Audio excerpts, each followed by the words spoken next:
Hi everyone, कैसे हो आप सभी लोग। आई होप आप लोग अच्छे होंगे। मैं हूं राहुल जयसवाल एंड स्वागत करता हूं आप सभी का एक बार फिर हमारे यूट्यूब चैनल JR ट्यूटोरियल्स में। फ्रेंड्स, आज अगेन आपके सामने मोस्ट इंपॉर्टेंट साइंस का लेक्चर वीडियो लेकर आ गया हूं दोस्तों, जिसमें आज के दिन हम पढ़ने वाले हैं हमारा 10th स्टैंडर्ड के लिए साइंस सब्जेक्ट पार्ट 2 का चैप्टर नंबर 4, जिसका नाम है एनवायरमेंटल मैनेजमेंट। आज इस चैप्टर का लेक्चर नंबर 3 आपके लिए लेकर आ गए हैं, जो कि अगेन एक बहुत ही ज्यादा बेहतरीन और इंपॉर्टेंट वीडियो होने वाला है। तो दोस्तों, आपको याद होगा कि जिसके पहले 2 लेक्चर हमने कंप्लीट कर दिए हैं इस चैप्टर में, और बेसिकली हमने पढ़ा कि क्या होता है एनवायरमेंट, इकोलॉजी क्या होता है, उनके बीच में रिलेशनशिप क्या होती है, ये सभी चीज हमने पढ़ लिया। और साथ ही में कल हमने स्टार्ट किया था एनवायरमेंटल कंजर्वेशन, यानी कि हम लोग को एनवायरमेंटल कंजर्वेशन यहां पे करना है, कैसे करेंगे, क्या क्या चीजें होती है। पॉल्यूशन के बारे में मैंने बताया था कि किस प्रकार ह्यूमन बींग्स जो होते हैं वो हवा, पानी और जमीन यानी एयर, वाटर एंड सॉइल का पॉल्यूशन करते हैं, जिससे हम लोग को बहुत तकलीफ हो सकती है और बहुत सारे प्रॉब्लम्स हो सकते हैं। आज उसी को आगे बढ़ाएंगे। लेक्चर नंबर 2 हमने देख लिया था, लेक्चर नंबर 3 है आज हमारा, तो इसको आगे बढ़ाएंगे। और सबसे पहला जो हमें टॉपिक पढ़ना है आज के दिन, जो कि है नीड किसकी, नीड ऑफ इन्वायरमेंटल कंजर्वेशन, यानी कि ये जो हमारा इन्वायरमेंट होता है उसको कंजर्व क्यों करना है, उसको बचाना क्यों है, तो उसकी क्या जरूरत है, क्या नीड है उसकी, उसके बारे में चर्चा करेंगे। तो नीड ऑफ इन्वायरमेंटल कंजर्वेशन, ध्यान से देखना, नीड ऑफ इन्वायरमेंटल कंजर्वेशन।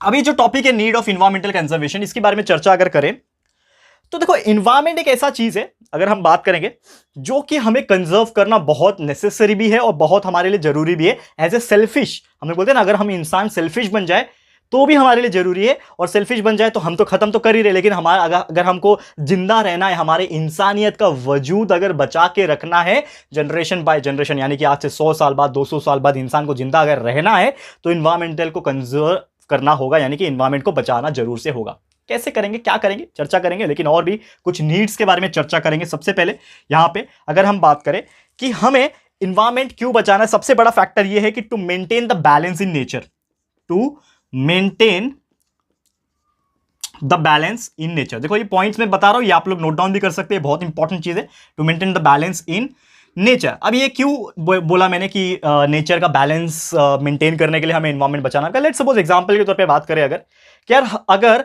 दुनिया में सिर्फ और सिर्फ इंसान बच जाते हैं, ठीक है ना, दुनिया में सिर्फ और सिर्फ इंसान बच जाते हैं, तो क्या मुझे बताओ कि वो जिंदा रह पाएंगे, क्या वो सर्वाइव कर पाएंगे?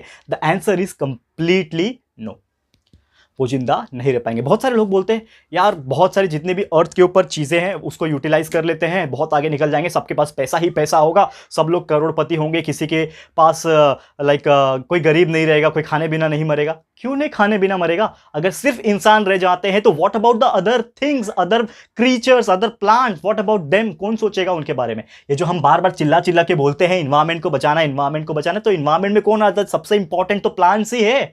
हम उसको बेमतलब के लिए कट करते हैं, सेल्फिश जैसा काम करते हैं, घर बनाते हैं, जमीन कब्जा करते हैं, उसके ऊपर बड़े बड़े बिल्डिंग्स बनाते हैं ताकि हम एसी लगा के आराम से रह सके। एसी लगा रहे हो यार, क्या कर रहे हो यार? पॉल्यूशन ही तो क्रिएट कर रहे हो। Carbon dioxide and CFC, chlorofluorocarbon, जो कि एटमॉस्फेयर में जाता है, ओजोन लेयर को छेद करता है, और अल्ट्रावायलेट रेडिएशन हमारे ऊपर डायरेक्ट पड़ेंगे, क्या होगा? खत्म, उधर ही कैंसर हो जाएगा सब कोई। ठीक है, तो ये सब चीज हमें सोचना पड़ेगा। देखो, ऐसा नहीं बोल रहा हूं कि एसी बंद कर दो जैसे मैं बंद कर देता हूं इसके लिए गर्मी होती है, that is not the thing. मैं सोचता हूं ऐसा, ठीक है ना, मैं सोचता हूं ऐसा, लेकिन there are some other people who wants, मेरे को क्या फर्क पड़ता है इन्वायरमेंट में कुछ भी हो जाए, कोई मरे, हमको क्या फर्क पड़ता है, हम तो अपनी जिंदगी मजे से जिएंगे। लेकिन यार आप ये चीज जब तक अगर सोचोगे, और आपके जैसे और भी 95% लोग अगर सोचने लगेंगे, तो ये दुनिया ज्यादा दिन नहीं टिकेगी और दुनिया खत्म हो जाएगी।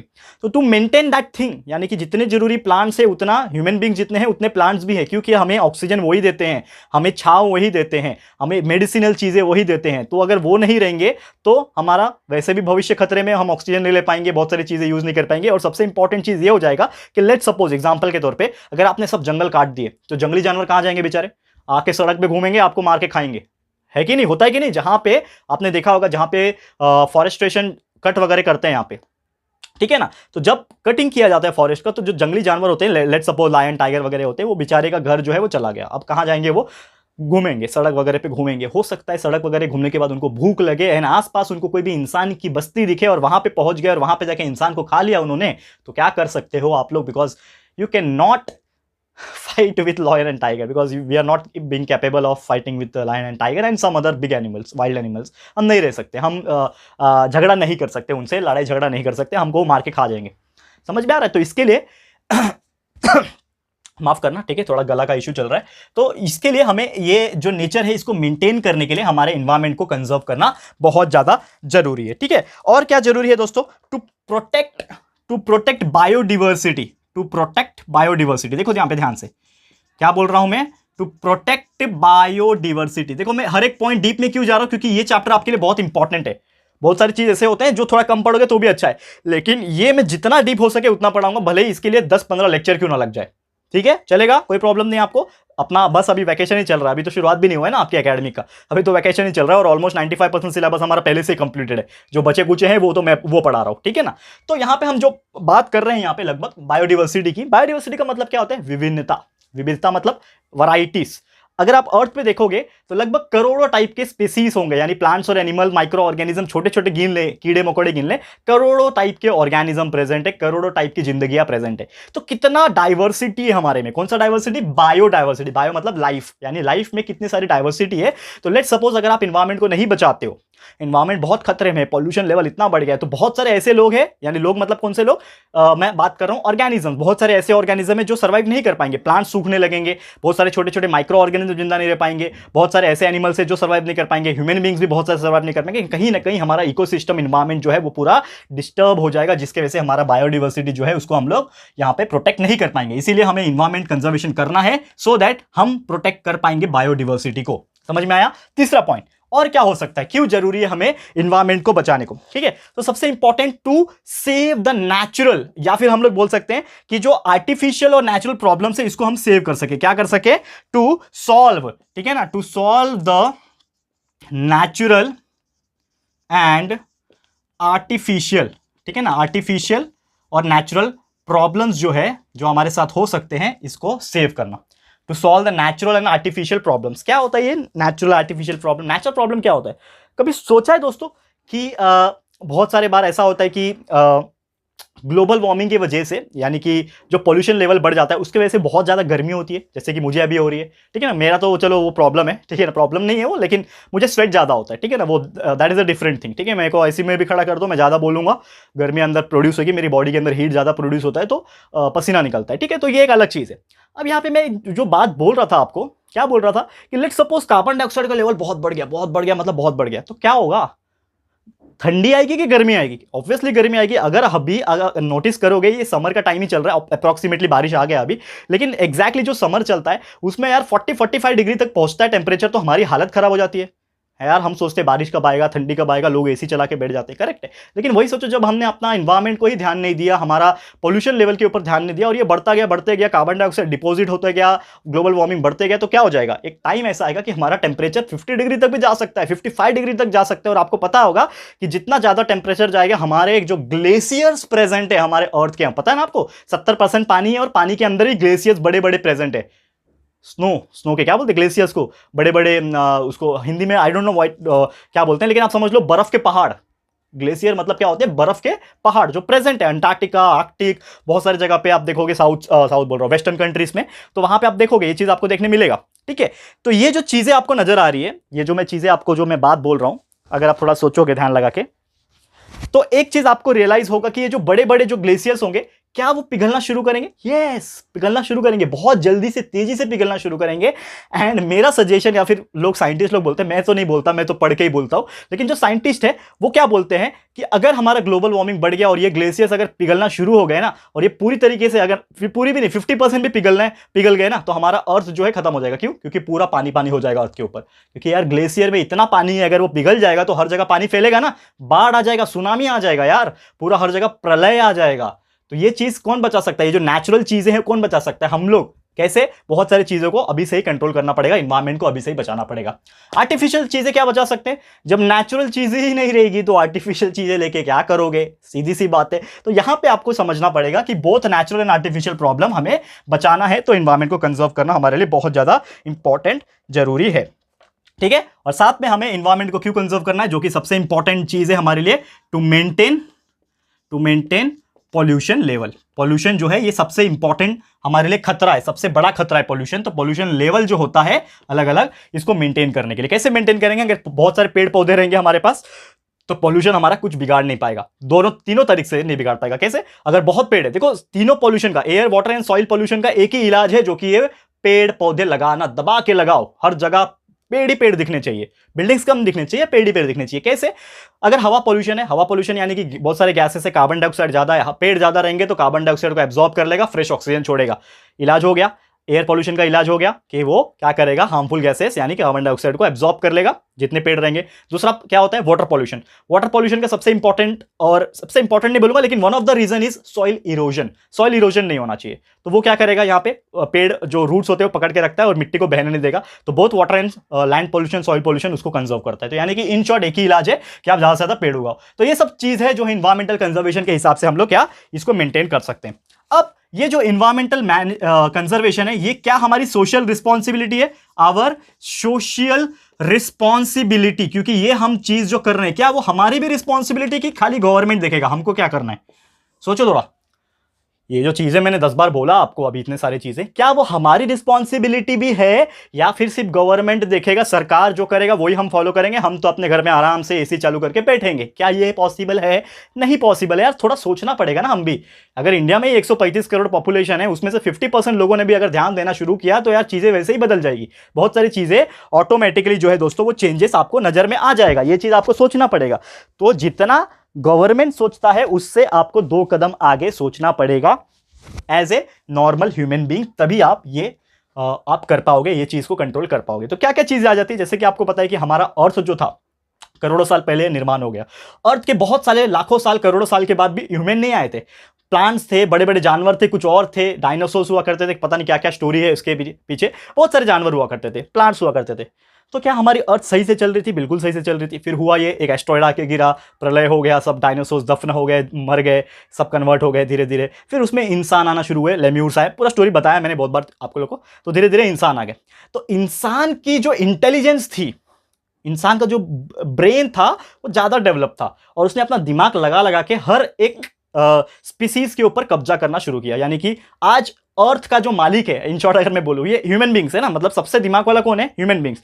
तो ह्यूमन बींग्स चाहे तो जानवर को भी अपना गुलाम कर बना सकता है, उसको मार के खा भी सकता है, प्लांट से जो चाहिए वो ले सकता है, यानी कि हर चीज के ऊपर कौन आ गया? Human beings. तो ह्यूमन बींग्स अपने हिसाब से एकदम सेल्फिश जैसा होके, यार मुझे ये भी चाहिए, वो भी चाहिए, सब चीज चाहिए, मैं सब ले लूंगा, जमीन भी ले लूंगा, हवा भी ले लूंगा, सब चीज मैं ले रहा हूं।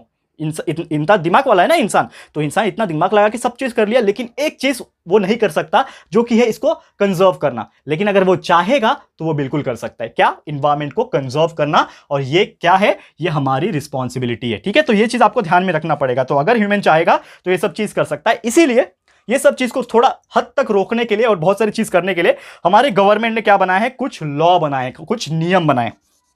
क्या बनाए हैं? लॉ। नजर आ रही है, लिख रहा हूं जो मैं, लॉ बनाए। क्या नियम बनाए हैं? लॉ, कानून। क्या बनाया है? कानून। सबसे पहला उन्होंने एक कानून बनाया है, फॉरेस्ट कंजर्वेशन एक्ट। क्या बनाया है? Forest conservation act. देखो ध्यान से, फॉरेस्ट कंजर्वेशन एक्ट बनाया। कभी बनाया ये फॉरेस्ट कंजर्वेशन एक्ट? उन्होंने बनाया है 1980। देखो यार बहुत लेट हो गए आते आते, लेकिन फिर भी कोई बात नहीं, लेट नहीं हुए, समय पे आए हैं। लेकिन थोड़ा सा आपको इसके बारे में सोचना पड़ेगा। क्या सोचना पड़ेगा? बताता हूं, ध्यान से देखो। जैसे मैंने बोला कि लॉ बनाया एक हमारी इंडिया की गवर्नमेंट ने कि फॉरेस्ट कंजर्वेशन एक्ट होना चाहिए, यानी कि जो जंगल है, जो ये सब फॉरेस्ट के जो इलाके हैं, उसको हमें बचाना है, तो उसके लिए एक्ट बनाया 1980। तो अगर ऐसा होता है कि जो लैंड, जो जमीन होती है, जो फॉरेस्ट के अंडर में आती है, उसको कोई कब्जा करता है जबरदस्ती, तो उसके अगेंस्ट में सजा हो सकती है, उसको जुर्माना जो बोलते हैं, फाइन भरना पड़ सकता है, उसको जेल भी हो सकती है। ये सब जो चीजें हैं वो लिखा हुआ है यहाँ पे। ठीक है, एक और रूल बनाया किसने? गवर्नमेंट ने, इन्वायरमेंटल कंजर्वेशन एक्ट। जो हम बात कर रहे थे इतना लंबा चौड़ा इन्वायरमेंटल का, इसका भी एक अलग से एक्ट बना दिया इन्होंने। क्या नाम रख दिया? Environmental conservation act. ये कभी बनाया? इन्वायरमेंटल कंजर्वेशन एक्ट वो बनाया उसके 6 साल के बाद, 1986 में। 1980 में फॉरेस्ट को बचाना है, जमीन बचाना है फॉरेस्ट की, ये सब की बात हुई, नियम बना दिया कि जो भी कोई जबरदस्ती कब्जा करेगा हम उसको सजा देंगे। उसके बाद उन्होंने बताया हमारे एनवायरमेंट को भी तो बचाना है, वातावरण को भी बचाना है, तो उसके लिए भी उन्होंने एक एक्ट बना दिया, रूल बना दिया 1986 में। उसके हिसाब से क्या बोल दिया कि अगर कोई भी ह्यूमन बीइंग अगर कुछ हद तक इन्वायरमेंट को डैमेज पहुंचाता है। जैसे बहुत सारी चीज में है कि अगर वो वाटर को पॉल्यूट कर रहा है, एयर को पॉल्यूट कर रहा है, सॉइल को पॉल्यूट कर रहा है, यानी इन शॉर्ट पॉल्यूशन कर रहा है। क्योंकि हम इंसान क्या कर सकते हैं, पॉल्यूशन ही कर सकते हैं ना, और क्या कर सकते हैं। तो अगर इंसान कोई पॉल्यूशन करता है वो भी कैसे करेगा, फैक्ट्रीज से। बहुत सारे ऐसे फैक्ट्रीज है जो हवा में गैसेस छोड़ते हैं, जो जमीन में अपना वेस्ट प्रोडक्ट छोड़ते हैं, जो पानी में अपना वेस्ट प्रोडक्ट छोड़ते हैं। तो ये पॉल्यूशन होता है एयर, वाटर और सॉइल का। तो ये चीज को रोकने के लिए इन्वायरमेंटल कंजर्वेशन एक्ट बनाया। पॉल्यूशन का भी एक्ट अलग से है जो हम लोग पढ़ेंगे कभी और पॉल्यूशन के बारे में। लेकिन ये जो चीज है उन्होंने एक्ट बनाया कि अगर कोई ऐसा करता है तो उनके अगेंस्ट भी अगेन फाइन जो है वो लगेगा। ठीक है। और साथ ही में ये जो वाइल्ड लाइफ प्रोटेक्शन एक्ट है, एक और कहां पे लिखूं, जगह खत्म हो गया यार, मिटा दो, ये मिटा दो, हो गया, आपने लिख लिया होगा। ठीक है, लिख लिया ये आपने, उम्मीद करता हूं कि आपने ये चीज लिख लिया होगा, तो मैं मिटा देता हूं ये चीज। ठीक है, थोड़ा सा मुझे एक एक्ट के बारे में 2-3 लाइन लिख के बताना है आप लोगों को, क्योंकि ये आपके लिए इंपॉर्टेंट है। ठीक है ना, इसको नोट डाउन भी कर लेना साथ में। ठीक है ना, क्या है नाम, वाइल्ड लाइफ प्रोटेक्शन एक्ट। देखो यहां पे वाइल्ड, क्या हो गया, मार्कर चेंज करना पड़ेगा, एक सेकेंड ना।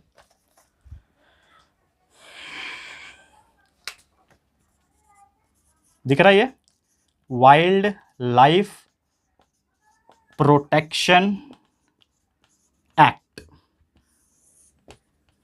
ठीक है, वाइल्ड लाइफ प्रोटेक्शन एक्ट। तो ये जो वाइल्ड लाइफ प्रोटेक्शन एक्ट है ये उन्होंने बनाया, कब बनाया, गवर्नमेंट ने वाइल्ड लाइफ प्रोटेक्शन एक्ट भी बनाया। उन्होंने बनाया ये 1972 में। कब बनाया, 1972 में। यानी ये सबसे पहले कौन सा बना था, जंगली जानवर को बचाना है। क्योंकि एक समय ऐसा आ गया था कि लोग जंगली जानवर का शिकार भी करते थे और वो खुद भी कभी कभी शिकार हो जाते थे। ऐसा देखा जाए तो लोग शौक रखते थे, राजा महाराजा लोग चलो शिकार करने जाएंगे, होता था ना इससे पहले। तो वैसा बहुत बार हुआ था। तो इसके लिए एक कानून बना दिया कि आप जंगली जानवर का शिकार नहीं कर सकते। याद है एक भाई नाम से फेमस है, बहुत बड़े भाई है हमारे इंडस्ट्री के। ठीक है, उन्होंने भी एक शिकार किया था ना। ठीक है, तो याद होगा आपको। तो ये जो रूल है, ठीक है, उसके हिसाब से बनाया गया। ठीक है ना, बहुत पहले ही बनाया गया था। तो इसमें ना बहुत सारे क्लॉज है। क्लॉज मतलब क्या होता है, नियम होते हैं ना बहुत सारे। तो इसमें क्लॉज है, पहला क्लॉज है इसमें, क्लॉज देखो यहाँ पे भी थोड़ा सा ध्यान से आपको पढ़ना होगा, क्योंकि हो सकता है ये आपको जानकारी के लिए और एग्जाम में भी पूछे, लेकिन आपको पता होना चाहिए। Clause 49A। दूसरा जो क्लॉज है मैं आपको तीनों एक्सप्लेन करूंगा, don't worry. Clause 49B, clause 49B, और तीसरा जो है वो है क्लॉज 49C। देखो ये 49 नंबर तीनों है, ABC। ठीक है, 49 clause A, clause B, clause C। तो ये है क्या, ये जो जंगली जानवर का ये जो प्रोटेक्शन करना है हमें, इसमें जो 3 नियम बनाए हैं, जो क्लॉज बनाया उन्होंने। क्लॉज मतलब क्या होता है, नियम। ठीक है, ये जो क्लॉज उन्होंने बताया है इसमें क्या फॉलो करना है, हमें क्या फॉलो करेंगे। क्लॉज जो ए है आपका 49 नंबर ए, इसमें क्या करना है, इसमें क्या बोला है, trading of rare animals have been completely banned. यानी कि कुछ ऐसे एनिमल्स होते हैं जो एकदम रेयर होते हैं, जैसे काला हिरन। अभी तो कुछ याद आया मैं किसके बारे में बात कर रहा था। तो जो काला हिरन होता है ना, जैसे और भी बहुत सारे होते हैं, व्हाइट टाइगर, एशियाटिक लॉयन, ये कुछ ऐसे स्पीसीज होते हैं जो बहुत रेयरली मिलते हैं। पूरे इंडिया में 2 या 3 ही होंगे ऐसा। तो ऐसे कुछ रेयर एनिमल्स की ट्रेडिंग, तस्करी करना, यानी कि उसको उठा के किसी और को बेचना, उसकी स्किन सप्लाई करना, ये चीज क्या है, इसमें बैन है। ठीक है, 49A में क्या बोला मैंने, ट्रेडिंग ऑफ रेयर एनिमल, जो रेयर होते हैं, बहुत ही मतलब बोलते हैं ना बहुत रेयरली मिलते हैं, बहुत गिने चुने मिलते हैं। तो रेयर एनिमल्स जो है इसमें क्या है, बैन है। Trading of rare animals banned.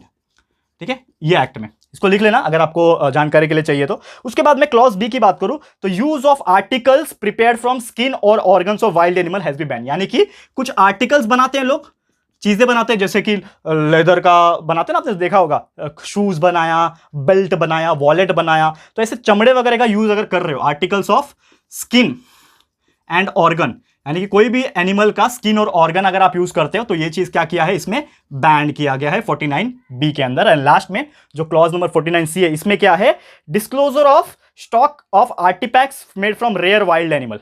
ठीक है ना, रेयर वाइल्ड एनिमल का जो आर्टिफैक्ट्स होता है, यानी कि बचा हुआ जो कंकाल वगैरह होता है ना, कंकाल वगैरह आपको पता ही होगा, बोन्स वगैरह बच जाते हैं, तो इसको भी जो है, इसके ऊपर भी क्या किया है, बैन किया गया है। ठीक है ना, इसको यूज करना, आर्टिफैक्ट्स को यूज करना बैन किया गया है। तो ये चीज ध्यान में रखना है। तो ये थे total 3 wild life protection act में 3 क्लॉज, ये तीनों आपको याद रखना है। हो सकता है एग्जाम में पूछ ले, लेकिन नहीं पूछेगा तो भी कोई टेंशन लेने वाली बात नहीं है, आपको ये पता होना चाहिए, एज ए नॉर्मल इंसान पता होना चाहिए। ठीक है, तो बस दोस्तों आज के लिए इतना ही था हमारा लेक्चर नंबर 3, जिसमें हमने बहुत सारी चीजें बताई कि क्यों जरूरी है, नीड क्या है, इन्वायरमेंटल कंजर्वेशन को कैसे कर सकते हैं, क्यों करना है, साथ ही में हमारी क्या सोशल रिस्पॉन्सिबिलिटी है ये बताया, कुछ लॉ बताया, कुछ क्लॉजेस बता दिए। तो उम्मीद करता हूं कि आपको ये चीज समझ में आ गया होगा। तो प्लीज हमें कॉमेंट करके बताना कि ये वीडियो आपको कैसा लगा है दोस्तों। एंड साथ ही में अगर आपको ये वीडियो पसंद है, अच्छा लगा है, यूजफुल लगा है, फ्रेंड, समझ में आ गया है अच्छे से, तो प्लीज ये वीडियो को लाइक कर देना दोस्तों एंड शेयर कर देना, ज्यादा से ज्यादा अपने सारे फ्रेंड्स एंड रिलेटिव्स को फटाफट से शेयर कर देना। एंड दोस्तों अगर आपने हमारे इस चैनल को सब्सक्राइब नहीं किया है तो फटाफट से हमारे चैनल को भी सब्सक्राइब कर देना, साथ में दोस्तों बेल आइकन को प्रेस कर देना ताकि जब भी हम लोग कोई वीडियोस को अपलोड करेंगे आप लोगों को नोटिफिकेशन मिलती रहेगी। ठीक है फ्रेंड्स, तो मिलते हैं हमारे अगले वीडियो में। यह वीडियो देखने के लिए thank you and good bye.